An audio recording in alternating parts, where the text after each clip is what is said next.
Welcome back ख़वातीन और हज़रात, लेडीज एंड जेंटलमैन एंड देवी सजनो। यस देवी सज्जनों, आज पहले तो हम अपना तारुफ करवा देते हैं। मेरा नाम है मियां अदनान और मैं हूँ ज़ियाउर रहमान आपके साथ हमारा मौजूद। हमारा ताल्लुक पाकिस्तान से है और हमने एक नई रिएक्शन सीरीज स्टार्ट की है इन्फो एजुकेशनल कंटेंट पर, जो बेस्ड है इन्फो एजुकेशनल कंटेंट पर, जो कि बेस करती है। और वाह, चाय का कप हमारे साथ मौजूद है अभी। वन द थिंग, आज इस वीडियो पर हम रिएक्ट करने जा रहे हैं थोड़ी सी जरा कंट्रोवर्शियल किस्म का टॉपिक है ये, और पाकिस्तान की काफ़ी सारी ऑडियंसेस को समझना चाहिए कि सिख जो डिस्टॉर्शन है इंडिया के अंदर, और सिख का मसला क्या है, खालिस्तान तहरीक क्या है। मेरे ख्याल में ये लोग बेहतर तरीके से एक्सप्लेन करेंगे कि खालिस्तान का मामला है क्या। और रिसेंटली जो कनाडा के अंदर वाकयात हुए, जिसके अंदर हरदीप सिंह निज्जर का मरना और उसके बाद कैनेडियन गवर्नमेंट का, और जो एक कॉन्फ्लिक्ट रहा है इंडिया और कनाडा के दरमियान में, एक दूसरे को सफीरों को भी मुल्क बदल करने का जो मामला रहा है पिछले महीने के अंदर, उसका क्या है और उसका क्या रिलेशन है वर्ल्ड कप के साथ, जो कि कल इंडिया मैच हारा है 19 नवंबर को जो वर्ल्ड कप फाइनल होने जा रहा था, उसके साथ क्या रिलेशन है, ये समझना है आज की वीडियो के। जी, अभी एंड न्यू ने अपने ऑफिशियल यूट्यूब चैनल पर ये वीडियो अपलोड किया जिसका टाइटल है the untold story of Air India bombing and how Canada hides Khalistan crimes. अभी है न्यू। रिसेंटली हमने देखा था उनका वो पन्नू, पता नहीं पन्नू एक character है, लीडर है या करेक्टर है, जो भी है। यहाँ मैं लीडर का वर्ड बोल गया हूँ क्योंकि ऑब्वियसली उनका लीडर है। ये खालिस्तान तहरीक को लीड कर रहे हैं वो। बेसिकली उनका एक बड़े लीडर है, और हरदीप सिंह निज्जर के भी वो राइट हैंड है। डिफरेंट पर्सपेक्टिव से देखोगे तो वो आप उसको अच्छा, हम लोग न्यूट्रल पर्सपेक्टिव से जरा आंखें बाहर रख के ही, क्या कहते हैं वो, जूम आउट पर्सपेक्टिव से हम लोग देखना चाह रहे हैं इन चीजों को। तो आगे से मेरे ख्याल में वीडियो शुरू करते हैं जी, बगैर किसी देरी के। आगे देखते हैं। एक चीज हमारे माइंड में है कि उन्होंने रिसेंटली एयर इंडिया जो उनकी एयरलाइन है उस हवाले से थोड़ा सा उसके हवाले से कोई उन्होंने दिया था, बयान जारी किया था कि हम उसको हाईजैक करके कुछ उसके जरिए से कुछ करना चाह रहे हैं। जी, तो आज वीडियो को स्टार्ट करते और इस इशू को समझने की कोशिश करते हैं। ये इंसान भारत के टुकड़े टुकड़े करना चाहता है, खालिस्तान चाहता है, और कनाडा की धरती से हर रोज इंडियंस को धमकाता रहता है। ये है गुरपतवंत सिंह पन्नू, जिसे भारत ने एक टेररिस्ट करार दे दिया। इस पर एक दो नहीं 22 क्रिमिनल केसेस। ये सिक्स फॉर जस्टिस ऑर्गेनाइजेशन का चीफ है, जो कनाडा और अमेरिका से भारत पर अटैक्स प्लान करता है। अब ये वर्ल्ड कप फाइनल्स को टारगेट करना चाहते हैं। उन्होंने अपने खालिस्तानी सपोर्टर्स को वर्ल्ड कप के दिन खालिस्तानी झंडे लहराने का मैसेज दिया है, और तो और उन्होंने भारत पर भी एक अटैक प्लान किया है। उन्होंने पूरी सिख कम्युनिटी को एक मैसेज दिया है कि 19 नवंबर को एयर इंडिया की फ्लाइट से ट्रैवल ना करें, कुछ बड़ा होने वाला है। यहाँ तक वो कनाडा में बसे हिंदू लोगों को भी थ्रेटन करने से नहीं कतराता। थ्रेट एक बात है, लेकिन सबसे शॉकिंग बात यह है कि कनाडा इस पर फ्रीडम ऑफ स्पीच के नाम पर कोई एक्शन नहीं लेना चाहता। हम कनाडा को एक शांति प्रिय देश मानते हैं, डेवलप्ड देश मानते हैं, जहाँ सपोजिटली लोगों के जान की कीमत होनी चाहिए। एक ऐसा देश जो खुले दिल से इमिग्रेंट्स को वेलकम करता है। लेकिन सच्चाई कुछ और है जो आज आपके सामने आएगी, जिससे कनाडा के एक डर्टी सीक्रेट का खुलासा होगा। चलिए समझते हैं। स्टेटमेंट दी है शुरू में। कनाडा और खालिस्तान का कनेक्शन। 9/11 को लोग दुनिया का वर्स्ट टेरर अटैक मानते हैं, जिसके बाद अमेरिका चुप नहीं बैठा। उन्होंने पहले अफगानिस्तान और फिर इराक पर अटैक किया, और फाइनली 2011 में उसामा बिन लादेन को मार गिराया। जब इजराइल के लोगों पर अटैक हुआ, इजराइल चुप नहीं बैठा। यूक्रेन पर अटैक होने पर यूक्रेन चुप नहीं बैठा। भारत पर अटैक होने पर भारत चुप नहीं बैठा। यानी जब आपके लोगों पर अटैक होता है तब आप कोई ना कोई एक्शन लेते हो सकता है वो एक्शन वॉर शुरू करने जितना एक्सट्रीम ना हो, लेकिन कुछ तो एक्शन लेते हो। लेकिन 9/11 से पहले कनाडा के सिटीजन्स पर अटैक हुआ था। एयर इंडिया की फ्लाइट कनिष्क, जो टोरंटो से दिल्ली आ रही थी, उसे आयरलैंड के पास बॉम्ब से उड़ाया गया। फ्लाइट में बैठे सारे के सारे 329 लोग मारे गए। ये 9/11 से पहले का दुनिया का सबसे डेंजरस एविएशन टेरर अटैक था, और इसके जिम्मेदार दो पार्टीज थे, खालिस्तानी टेररिस्ट और कनाडा। कनाडा कैसे, चलिए समझते हैं। खालिस्तान मूवमेंट की शुरुआत 1971 में हुई। जगजीत सिंह चौहान ने न्यूयॉर्क टाइम्स में एक सूचना छापी कि सिखों के लिए एक नया देश बन रहा है, खालिस्तान, और वो खुद उसके प्रेसिडेंट हैं। उन्होंने इस कॉज के लिए डोनेशन इकट्ठा करना स्टार्ट किया। खालिस्तानी लोगों को पासपोर्ट इशू किए और कॉन्सुलेट्स भी खोले। भारत की इंटेलिजेंस एजेंसीज मानती थी कि इसमें पाकिस्तान का हाथ था। खालिस्तान और पाकिस्तान का एक गहरा कनेक्शन है। 1971 भारत और पाकिस्तान दोनों देशों के लिए एक इम्पोर्टेंट साल था। बांग्लादेश लिबरेशन वॉर की वजह से पाकिस्तान का एक बड़ा हिस्सा पाकिस्तान से टूटकर बांग्लादेश बन गया और पाकिस्तान के 93,000 सोल्जर्स ने भारत के सामने घुटने टेक दिए। इस हार के बाद पाकिस्तान ने bleed India by 1000 That was a shameful moment for Pakistan.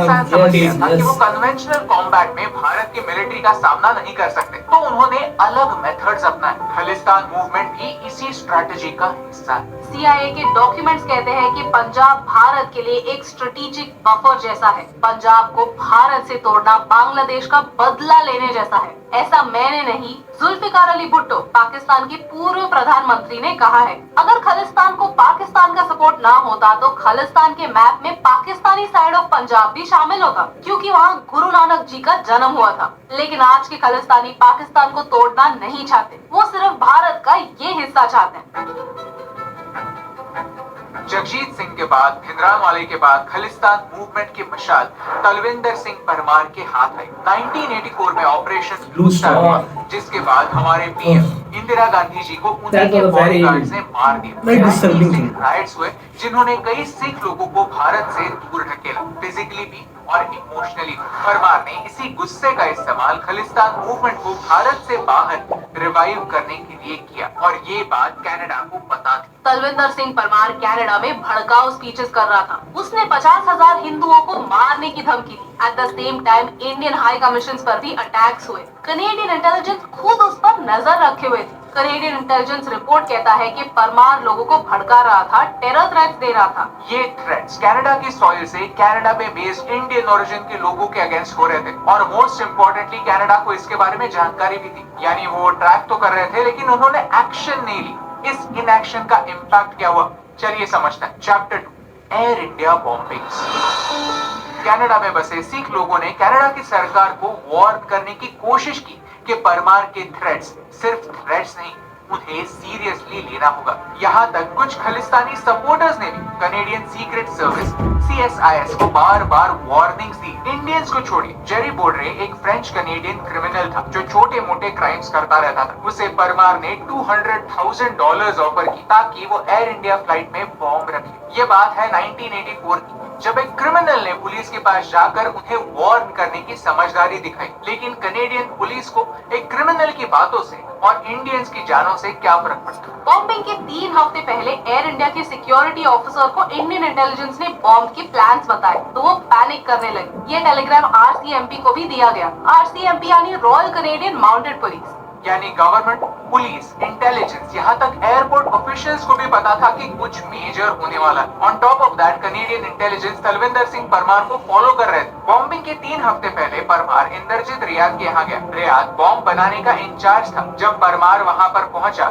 तब रियाद ने एक बॉम्ब भी टेस्ट किया, यानी इंटेलिजेंस सर्विस ये सब विटनेस कर रही थी। बॉम्बिंग के ठीक 2 हफ्ते पहले तलविंदर सिंह परमार और उसके एसोसिएट्स टोरंटो में माल्टो गुरुद्वारा में ये मैसेज फैलाने लगे कि आप एयर इंडिया फ्लाइट ना लें। एयर इंडिया फ्लाइट लेने से आपको खतरा। यानी सिख कम्युनिटी ने वार्निंग दी थी, एक क्रिमिनल ने वार्निंग दी थी। एयर इंडिया ने टेलीग्राम भेजा था। CSIS ने वो खुद बॉम्ब टेस्ट कर रहे हैं ये भी देखा था। यहाँ तक परमार ने खुद अनाउंस किया था कि कुछ इंटेलिजेंस का फेल वाला, वो भी स्पेसिफिकली एयर इंडिया की फ्लाइट में। फिर भी कनाडा ने एक्शन नहीं ली और वही हुआ जिसका डर। पहला बॉम्ब टोक्यो नारिटा एयरपोर्ट में फटा, लेकिन खालिस्तानी लोगों के मिसकैलकुलेशंस की वजह से बॉम्ब लगेज बेल्ट पर फटा, प्लेन में और 2 लगेज हैंडलर्स की मौत, 4 घायल। टोक्यो बॉम्ब ब्लास्ट के ठीक 55 मिनट बाद एयर इंडिया फ्लाइट 182 रेडार से वैनिश हुई। एयर ट्रैफिक कंट्रोलर्स पैनिक करने लगे, वो पायलट से संपर्क हो चुके थे। आसपास के प्लेन्स एयर इंडिया की फ्लाइट को ढूंढने लगे, लेकिन आयरलैंड के कोस्ट से 190 किलोमीटर दूर वो फ्लाइट ऑलरेडी क्रैश कर चुकी। फ्लाइट में एक डेडली बॉम्ब ब्लास्ट हुआ था और फ्लाइट में बैठे सारे के सारे 329 लोग मारे गए। इनमें 24 इंडियन सिटीजन, 27 ब्रिटिश सिटीजन और 268 कनेडियन सिटीजन थे। सबसे ट्रैजिक बात यह है कि इनमें से सिर्फ 131 बॉडीज रिकवर हुई। एयर इंडिया के फ्लाइट के पैसेंजर्स को रेस्क्यू करने के लिए रॉयल ब्रिटिश एयरफोर्स और आयरिश सेलर्स है, लेकिन वो किसी को भी नहीं बचा। ये कनाडा की हिस्ट्री की और एयर इंडिया की हिस्ट्री की और 9/11 से पहले वर्ल्ड एविएशन हिस्ट्री की सबसे बड़ी ट्रेजेडी थी। And you know the worst part, ये सारी की सारी प्रिवेंटेबल ट्रेजेडी। इस अटैक के लिए जितने खालिस्तानी टेररिस्ट जिम्मेदार है, उतने ही कनेडियन ऑफिशियल्स भी जिम्मेदार हैं, क्योंकि उनके नेग्लिजेंस की वजह से ही ये अटैक कैरी आउट हो पाया। Chapter 3, how Canada paid the world. इस पूरे इंसिडेंट्स के बाद आपको लग रहा होगा कि कनाडा को बहुत गुस्सा आया होगा, राइट? क्योंकि सिटीजनशिप वाइज देखे तो सबसे ज्यादा तो कनेडियंस की मौत हुई। जैसे 9/11 के बाद अमेरिका ने रिएक्ट किया, वैसे ही कनाडा ने खालिस्तानी सपोर्टर्स के अगेंस्ट कोई ना कोई एक्शन तो जरूर ली होगी। खालिस्तान मूवमेंट को कनाडा की धरती से नष्ट कर दिया होगा, लेकिन हुआ एक्चुअली उल्टा। कनाडा ने इसे एक इंडियन डिजास्टर माना, क्योंकि सिटीजनशिप वाइज वो कनेडियन थे, लेकिन उनका स्किन कलर व्हाइट नहीं था, वो इंडियन ओरिजिन थे। बॉम्बिंग के बाद जो भी हुआ, कनाडा ने उसे एक शर्मनाक तरीके से हैंडल किया। कनाडा ने बार बार झूठ बोलने की कोशिश की कि उन्हें इस अटैक के बारे में कोई जानकारी नहीं थी, लेकिन सच तो यह है कि जब एयर इंडिया बॉम्बिंग्स हुए, जो कनेडियन इंटेलिजेंस ऑफिसर परमार पर नजर रख रहा था, उसने कहा, "He did it. I can't believe Parmar did it." झूठ बोलना एक बात है, लेकिन कनाडा ने एविडेंस छुपाने की भी कोशिश की। मार्च 1985 से लेकर जून 1985 तक कनेडियन इंटेलिजेंस ने तलविंदर सिंह परमार के फोन को टैप किया। उनके पास 210 रिकॉर्डिंग्स थे, जिसमें परमार ने कई चीजें ऑब्वियसली डिस्कस की होगी। जिस इंसान पर शक है, उस इंसान के फोन कॉन्वर्सेशंस ट्रायल में काफी बड़े सबूत हो सकते हैं, लेकिन for some weird reason 210 recordings में से 156 रिकॉर्डिंग्स को डिलीट कर दिया गया। उनके ट्रांसक्रिप्ट्स भी नहीं बनाए गए। बॉम्बिंग्स की इमीडिएटली बाद भी परमार के फोन को टैप किया गया था, लेकिन फिर भी सिस्टमैटिकली सारा एविडेंस मिटाया गया ताकि खालिस्तान मूवमेंट बरकरार रहे, कनाडा की सरकारों के लिए एक वोट बैंक बनी रहे। बिना किसी एविडेंस के ऑब्वियसली डिफेंस लॉयर्स परमार और उनके एसोसिएट्स को छुड़ा पाए। यहाँ तक जिन लोगों ने अपने परिवार को इन बॉम्बिंग्स में खोया, उन्हें कनेडियन गवर्नमेंट से कोई सपोर्ट नहीं मिला। इस केस की ट्रायल आते आते 15 साल गुजर गए। साल 2000 में फाइनली इस बॉम्बिंग की ट्रायल शुरू हुई, लेकिन फिर भी कई विटनेसेस ने अपनी टेस्टिमनी देने से इनकार कर दिया। उनको डराया गया, धमकाया गया। तारा सिंह हेयर एक न्यूज़पेपर एडिटर थे जो कोर्ट में बॉम्ब प्लॉट के अगेंस्ट गवाही देने वाले थे, लेकिन उन्हें 2 साल पहले ही 1998 में मारा गया। आज तक उन्हें किसने मारा किसी को पता नहीं। वो तो जापान ने इन्वेस्टिगेशन में मदद की, इसीलिए जिसने बॉम्ब बनाए उसे अरेस्ट, लेकिन कनाडा ने अल्टीमेटली 2017 में उन्हें भी रिहा कर दिया। वो आज कनाडा में एक नॉर्मल लाइफ जीते हैं। कनाडा में कैपिटल पनिशमेंट है ही नहीं, और कनाडा इस टेरर अटैक को अपना मानता ही नहीं। जो लोग मरे उन्हें अपना मानता ही नहीं। अजमल कसाब को अगर भारत छोड़ देता तो आपको कैसा लगता? आई नो, मुझे बहुत गुस्सा आता, मुझे बहुत बीट्रेड फील होता, और मुझे ये स्टोरी बताते हुए वही लग रहा है। लैक ऑफ एविडेंस की वजह से उनके 2 साथियों को तो सजा भी नहीं हुई। ये कनाडा की हिस्ट्री की सबसे एक्सपेंसिव इन्वेस्टिगेशन थी, जिसमें 217 दिन लगे और $60 मिलियन खर्च हुए, लेकिन इंसाफ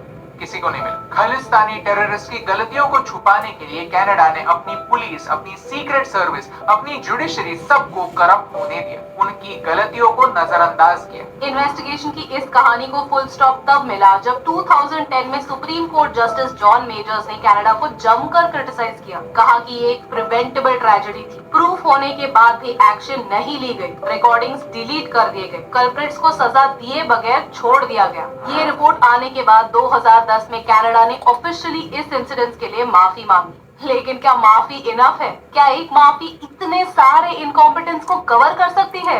is this a joke? Chapter 4 conclusion. ये तो 40 साल पहले की बात है, राइट?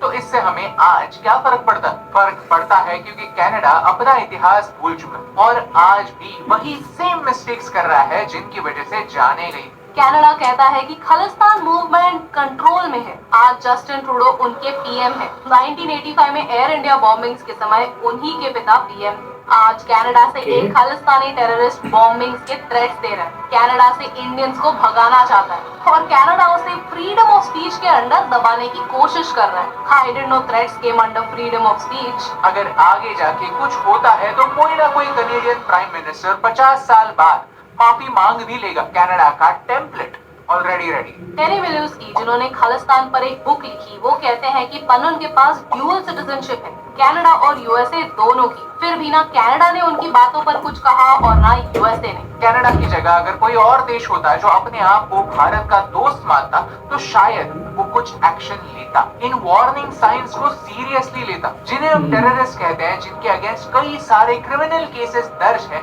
उन्हें पकड़ने में हमारी हेल्प करता। लेकिन कनाडा उनके प्रॉब्लम्स के लिए हमें ब्लेम करना सही समझता है। ये वीडियो पर्सनली मेरे लिए काफी डिफिकल्ट, क्योंकि कुछ ही साल पहले YouTube पर वीडियोस बनाना स्टार्ट करने से पहले मैं कनाडा पढ़ने के लिए जाने की सोच रहा था। बेहतर लाइफ, बेहतर स्टैंडर्ड ऑफ लिविंग, बेहतर नजारे किसे अट्रैक्ट नहीं करते। लेकिन कनिष्क फ्लाइट की ये कहानी हम सब के लिए एक रिमाइंडर है कि कनाडा के लोग इस ट्रेजेडी को उनकी ट्रेजेडी नहीं मानते, ब्राउन स्किन के लोगों को उनके लोग नहीं मानते, फिर सिटीजनशिप के पेपर्स कुछ भी कहते हैं। कनाडा उनके फेलियर्स मानता ही नहीं, भारत के साथ कोऑपरेट करता ही नहीं, वोट बैंक पॉलिटिक्स के लिए एविडेंस छुपाता तो है ही, साथ ही साथ उसे डिलीट भी करता है। और ये बात उन्हीं के सुप्रीम कोर्ट के जस्टिस कहते हैं। और ऐसे देश में हमारे स्टूडेंट्स हमारे पैसे लेकर जाते हैं, इस आशा के साथ कि शायद 10 साल बाद उन्हें सिटीजनशिप मिलेगी, उनकी लाइफ सेट हो जाएगी। चलिए आज कनाडा को कुछ सवाल पूछते हैं। क्यों आज कनाडा खालिस्तानियों के लिए एक सेफ बेस बन चुका है? कैसे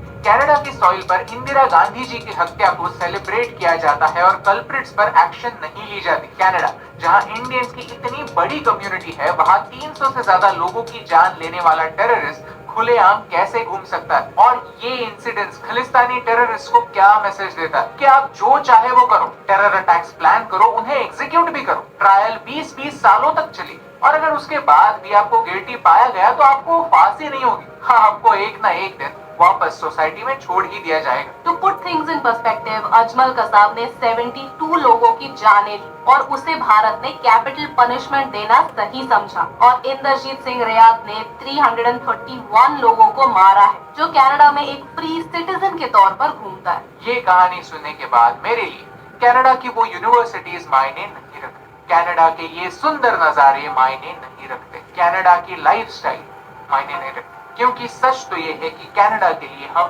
इंडियंस की जान मायने नहीं रखते। अगर आपको इस वीडियो का पॉइंट समझा तो इसे और लोगों तक पहुंचाने में हमारी हेल्प कीजिए, क्योंकि this video is very complex. इसमें बहुत सारी चीजें मेरे माइंड में आ रही थी, काउंटर आर्गुमेंट भी आ रहे थे, काउंटर आर्गुमेंट भी है, बहुत सारी चीज़ों को मैं समझता भी हूँ कि उन्होंने बिल्कुल ठीक भी कहा है। और मेरे ख्याल में स्टार्ट से ही इसको शुरू किया जाता है। करते हैं स्टार्ट में बात करते हैं कि इन्होंने शुरू में बात की कि 1984 blue star operation without blaming बड़ी मिस्टेक है, मिसकैलकुलेशन है। जैसे हम लोगों ने मिसकैलकुलेशन की, लाल मस्जिद से बड़ी कैलकुलेशन हमारी हुई उसी जमाने में बलूचिस्तान में, बलूचिस्तान ऑपरेशन। इंडियन गवर्नमेंट ने जो के क्या नाम है उनका, भुट्टो साहब के दौर में हुई, जुल्फिकार अली भुट्टो ने वो ऑपरेशन ऑथराइज किया। जुल्फिकार अली भुट्टो के दौर में फौज उतारी गई सिविलियन आबादियों में, पाकिस्तान के अंदर बलूचिस्तान का ऑपरेशन हुआ, जिसके बाद एक ऐसी नफरत पैदा हुई है जो पिछले 50-60 सालों से हम नहीं खत्म कर पा रहे और ऐसे खत्म भी नहीं होगी। एंड देन मजहबी सेंटीमेंट हर्ट हुआ ब्लू स्टार ऑपरेशन के अंदर।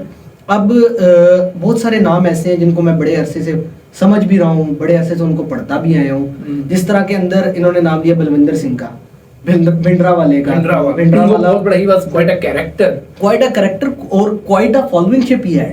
भिंडरावाला कोई इतना छोटा नाम नहीं है, मैं नाम गलत ले गया हूँ, पहले भिंडरावाला के नाम में बात करना चाह रहा था। भिंडरावाला कोई इतना इजी कैरेक्टर नहीं था। उसके बाद बहुत सारी चीजें ऐसी हैं कि यहाँ पे कहा गया कि Khalistan does not want this side of Punjab.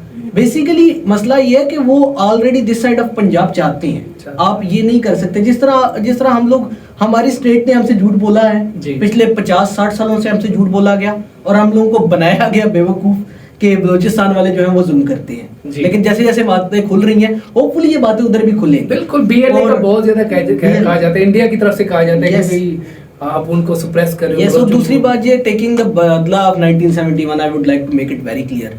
मैं आज ये कहता हूँ कि यार दुनिया जहान का कोई भी ताकत आ जाए ना, वो अगर आपका जो है स्पेस इतनी ज्यादा ना हो जितनी पाकिस्तान और बांग्लादेश के दरमियान थी, मेन लैंड से कोई खिता अलग करना बहुत मुश्किल होता है, किया भी नहीं जा सकता। यहाँ से हमारे साथ अभी जाती तौर पर रसिया और यूक्रेन की वार है, यूक्रेन का कौन सा हिस्सा रूस अलग कर पाया है? ऐसे ही है। और इसी वजह से ही शायद जो खालिस्तानी जो एक खालिस्तान बनाना चाहते हैं, हाँ। ठीक है, वो कामयाब नहीं, क्योंकि मेनलैंड कोई खित्ता अलग नहीं हो सकता, कोई दुनिया का जोर लगा दे बलूचिस्तान कभी अलग नहीं हो सकता, और ना पंजाब अलग हो सकता है इंडिया से। इस तरह का कोई मतलब जो मर्जी होता रहे, और यहाँ पे ये डुअल साइडेड मसले रहे, जिस तरह हम लोगों ने किया ना हमारे बहुत सारे खित्तों में नशों वाला मामला, उसी तरह ये अब वो पाकिस्तान पर ही ब्लेम करते हैं। Nothing against them, these are the good guys, I think these are the good guys, but I am really sorry to say that Abhi and you are way more misinformed. या ये- थोड़ा समय हाँ। क्योंकि जो एक नेशनल Yes, एलिमेंट है वो ज्यादा दिखाई दिया, ऑब्जेक्टिव मैं एलिमेंट दोनों को ना थोड़ा साइड पे रख के देखूंगा, दोनों को साइड बाय साइड पाकिस्तान और इंडिया की सिचुएशन को कंपेयर करके अभी बोलना चाहूंगा कि हमारे यहाँ पे बहुत सारे खित्ते हैं जहाँ पे चर्च बहुत ज्यादा आम जी। है। वो चर्च कौन सप्लाई कर रहा है, ये बात इस हालात को मद्देनजर रखते हुए मैं यहाँ नहीं कहूंगा, लेकिन पंजाब के अंदर कौन नशों पे लगा रहा है आवाम को, किसने बहुत सारे यंगस्टर्स नशे में लगाए प्री प्लान तरीके से, ताकि वो जो है वो अपनी बात ना कर सके। देखिए अगर आप किसी की मजहबी इबादत गाह के अंदर जाके टैंक घुसाएंगे तो रिएक्शन आएगा।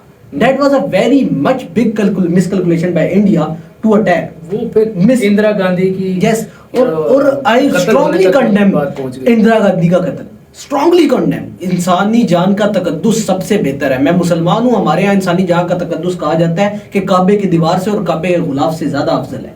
हमारे नबी ये कहते हैं इंसानी जान का तकद्दुस हम ये मानते हैं। यहाँ मुसलमान, हिंदू, सिख, बलोच जो मर्जी हो, किसी रिलीजन की बात नहीं हो रही, किसी रिलीजन की बात नहीं हो रही। इंसानी जान की हुर्मत जो है वो हमारे लिए काबतुल्लाह की दीवार से बढ़कर है। काबा हमारे जो लोग नहीं समझते उनको भी बता दूं कि हमारे रिलीजियसली सबसे इंपॉर्टेंट पार्ट जो है मक्का के अंदर मौजूद काबा है हमारे लिए। तो इंदिरा गांधी का कत्ल भी बहुत ज्यादा गलत चीज था, मैं उसको भी स्ट्रांगली कंडेम करता हूँ। और जहां तक बात रही फ्लाइट वाली, कैनेडियन सॉइल पे इस तरह की अगर कोई मूवमेंट चल रही है तो कनाडा को जरूर इसको सप्रेस करना चाहिए और जरूर दबाना चाहिए और कंट्रोल करना चाहिए, ये मैं जरूर कहना चाहूंगा यहाँ पे। और if Pakistan have any involvement तो I strongly She would be, condemn. Pakistan की state obviously would be having and at the same time these are the India की जो एजेंसी है रा They are- ये चल रहा होता है। देखिए मसला ये है कि एज अ पब्लिक हम लोगों का कंसर्न जो है वो ये नहीं है कि हमारी स्टेट्स क्या मुश्किल कर रही हैं। हम लोग यहाँ पे गलत को गलत कहने बैठे हैं। अगर पाकिस्तान यहाँ से कोई चीज स्पॉन्सर कर रहा है गलत चीज इंडिया के अंदर तो बहुत गलत है, जिससे आम लोग अफेक्ट, जिससे आम लोगों की जिंदगी जा रही है। और आम लोग ना हो, खवास भी उससे हो रहे इम्पैक्ट आ रहे हो। हमें तो ट्रेड की बात करनी चाहिए, आगे बढ़। India is a way bigger economy than us.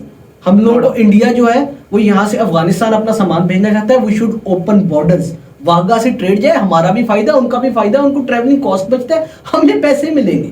हमारे अवाम का कंसर्न क्या है? इंडिया पाकिस्तान दोनों के अवाम का कंसर्न ये है कि हम खत्ते गुर्बत से नीचे रह रहे हैं। ऐसे ही है। बहुत सारे अवाम, हमारे जो पोटेंशियल है उतना कैश नहीं कर पा रहे। हमारे पास बहुत ज्यादा गरीब लोग हैं। हम उन गरीब लोगों के लिए ये कहते हैं कि हमें तो ट्रेड पे फोकस करना है, हमें तो आगे बढ़ने पे जाना है। पाकिस्तान की इन्वॉल्वमेंट कंडेमेबल है, इंडिया की इन्वॉल्वमेंट कंडेमेबल है।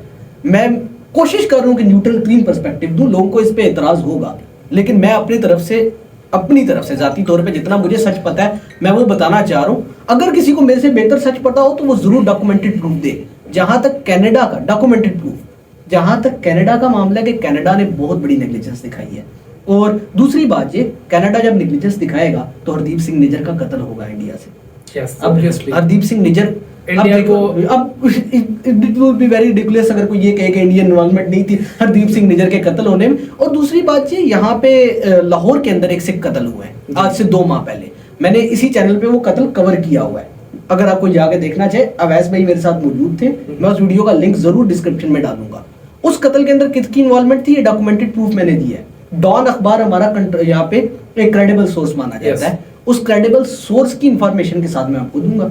ये मामला आता है। अब यहाँ पे अगर हम एक दूसरे की लेग पुलिंग छोड़ें तो मेरे ख्याल में हम आगे बढ़ सकते हैं। ट्रेड की बात हो सकती है। और yes my Indian guys, my Indian friends, we need that trade more than you, but you need it too. ठीक है, इसमें इतना देखो साथ मिलके चलने में ही फायदा है। बिल्कुल, ये बहुत हो चुका है, 70-72 साल लड़ लिया है, लेट्स गो अहेड। और किसी ने पिछली वीडियो में कमेंट किया कि यार कल्चर तो बहुत डिफरेंट है। यस, आई कैन नॉट से कि मैं बतौर पंजाबी जो हूँ वो कल्चरली रिलेट करता हूँ उस इंसान के साथ जो तमिलनाडु में बैठा है। नहीं, हमारी जुबान मुख्तलिफ है, कल्चर बहुत मुख्तलिफ है। लेकिन मैं ये कह रहा हूँ कि हमारा जो वे अहेड है ना, we have the same flesh, we have the same blood. हमारा खून, मेरा भी काटोगे ना, मुझे भी काटोगे तो लाल रंग का ही निकलेगा, आपका भी लाल रंग का ही निकलेगा। ये जो इंसानियत का रिश्ता है ना, इसकी बुनियाद पे हमें इस तरह के मामला को खत्म करके आगे बढ़ने की जरूरत है। बिल्कुल ऐसे। और I have taken too much time, sorry for that. इस वीडियो से जो मुझे जो चीज़ मैंने अखज़ की है वो ये है कि इन्होंने एक हिस्ट्री का पॉइंट उठाया कि इस तरह की सेम सिचुएशन हुई थी, उसके नतीजे में इतनी जानों का ज़िया हुआ, नुकसान हुई। अब वो फिर कह रहे हैं कि फिर उसी सॉइल पर उसी तरह से चीजें चल रही हैं और उसको उतना सीरियसली नहीं। Very bad attitude by Justin Trudeau. अगर ये हो रहा है तो जस्टिन ट्रूडो को इस पे जरूर एक्शन लेना चाहिए। यस, और प्रीवियस डाटा और प्रीवियस हिस्टोरिकल चीजों से ये जो है इंडिकेट कर रहे हैं, अपना रोल अदा कर रहे हैं कि अब और कीमती जाने जाए ना हो। What I fail to understand in this whole video, इसमें कनाडा का क्या फायदा है? आपको कुछ समझ आता है? Canada is very far away from India, Canada का क्या फायदा है? छोटी सी पॉलिटिकल हम उस पर व्यू पॉइंट से तो कह सकते हैं कि अगर कोई ये समझ रहा है कि वोट बैंक इंडियन पॉपुलेशन का जैसे वो बड़ा छोटा सा है, इतना ये आप मिसगाइड कर रहे हैं लोगों को। अगर आपको ये लगता है इफ यू हैव एनीथिंग, मुझे समझाइए, देयर इज समथिंग बिगर, और I would like to know that कि क्या कैनेडियन, क्या इसमें पर्सपेक्टिव है एग्जैक्टली। और यहाँ क्योंकि कैनेडियन का वो पर्सपेक्टिव, क्योंकि ये एक बायस्ड वीडियो थी ये बेसिकली, जो टू सम नेशनल इंटरेस्ट के हवाले से और इस हवाले से बनती भी है क्योंकि ये अपने लोगों के जानों को I have defended what was happening in Balochistan and I am very sorry about it. कल को सॉरी होने से बेहतर है आज अपने फैक्ट्स स्टेट कर लें। I am very sorry about it self. मैं गिल्ट फील करता हूँ इस चीज का, और मैं जाती तौर पे गिल्ट फील करता हूँ इस चीज। तो होपफुली हम भी चीज़ों को समझने की कोशिश कर रहे हैं। बहुत सारी चीज़ें हो सकती हैं कि हम भी इधर उधर की मार रहे हो, ठीक है, बट ये डिपेंड करते हैं कि आपका पहले का एक्सपोजर क्या है, आपका क्या है, और हम चीज़ों को समझने की कोशिश कर रहे हैं। यहाँ क्योंकि एक पर्सपेक्टिव दिखाई दिया, हम ध्रुव की ये भी यूजुअली करते हैं कि दोनों पर्सपेक्टिव दिखाते हैं, लेकिन आज की वीडियो में मुझे ऐसा लगा कि जैसे ध्रुव है वो अगर एक बताते हैं फलां ये कहते हैं तो वो कहते हैं फलां भी ये कहता है। कैनेडियन पर्सपेक्टिव नजर नहीं है, तो उस वजह से थोड़ा सा बाकी ओवरऑल इनकी वीडियो का मुझे जो कॉन्सेप्ट ये समझ आया कि ये जो मेन चीज चाहते हैं वो अपने लोगों की जान बचाना चाहते हैं कि मासूम लोगों की। That's a really good thing, that's a really good thing. इस बात पे मैं अप्रिशिएट भी करता हूं, जहां गलत हो रहा हो उस गलत को गलत कहना भी बहुत बड़ा हौसले की बात है। इतना ओपनली थ्रेट कर रहा है वो, मैंने भी उसकी कोई वीडियो और कोई न्यूज़ सुनी है, इतना ओपनली थ्रेट कर रहा है, मतलब इतनी फ्रीडम ऑफ एक्सप्रेशन। देखिए, पाकिस्तान और इंडिया को दोनों को ये बात समझनी होगी कि military solution is no solution, चाहे हमारे आपस के मसाइल हो चाहे हमारे मुल्क के अंदर के मसाइल हो। मिलिट्री सोल्यूशंस हम ट्राई कर चुके, बहुत बार ट्राई कर चुके, वहाँ में कोई हल मिला नहीं है।